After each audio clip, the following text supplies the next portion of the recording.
Here's a quick and easy advice for flossing. Buy this access flosser.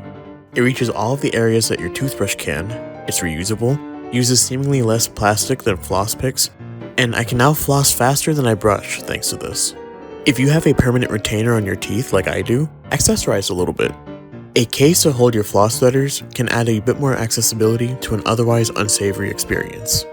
Practice your oral hygiene in this order. First, floss. Second, rinse your mouth. And then third, brush your teeth. Why this order?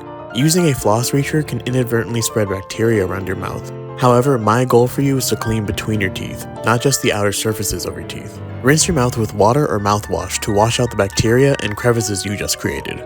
Then, brush your teeth to get the rest of the mess.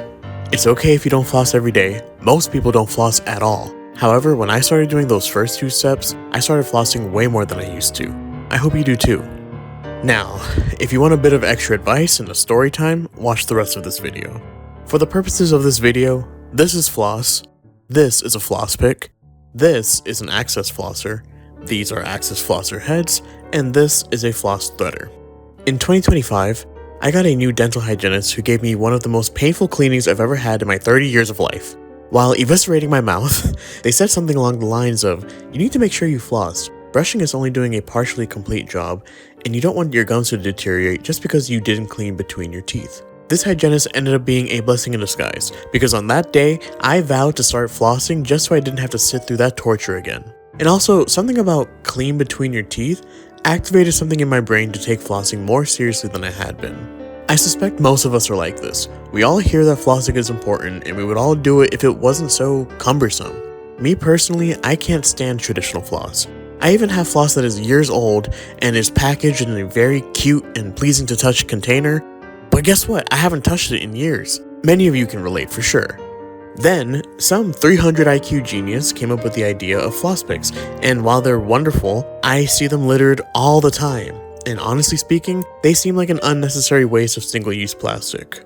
However, after that fateful dental appointment, I was given a beauty of innovation, the access flosser. It reached my molars in a way that even Waterpiks could only dream of, and it was reusable too. All I had to do was replace this head every now and then. Most people will discard Waterpiks after the first use, and honestly that's fair. Their design screams disposable, and heavily implies that they're supposed to be used a single time. However, with the access flosser, I will reuse this head as many times as I can until the floss snaps, which it inevitably will on its own. If that seems gross to you, don't worry, this is what I do. I dunk the head in a bit of mouthwash that I am not going to use, or run it under some hot water for like 30 seconds. There, done. Clean as far as I'm concerned. You could probably do this with a floss pick too, but I don't see the need in getting those now that I have this. What's crazy about all of this is that my hygienist gave me this tool almost in a casual, offhanded, here, this will help you floss more kind of way. However, I genuinely think dental professionals everywhere are doing a disservice to their patients by not talking about this magnificent tool way more often. Lastly, for those who absolutely need to use standard dental floss, a little accessorizing goes a long way. Even though I dismissed my case of floss earlier, all of its nice qualities do make me want to use it.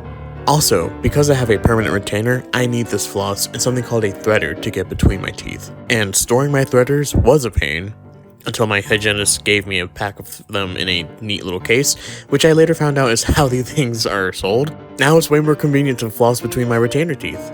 And you wouldn't believe how much gunk flies out of my mouth. I'm not showing you that. Sicko. The journey of 1,000 miles starts with a key in the ignition, or whatever Gandhi said. If you make the first step easy, the rest will come naturally, and this applies to more than just flossing. If even one of you starts flossing more often because of this video, I will die happily. Okay, it's not that serious. What is serious though is that not enough of us are cleaning between our teeth. And guess what? Once I made this a routine, I actually started feeling a healthy amount of uneasiness when the area between my teeth felt dirty. I actually look forward to flossing now. Hopefully you do too.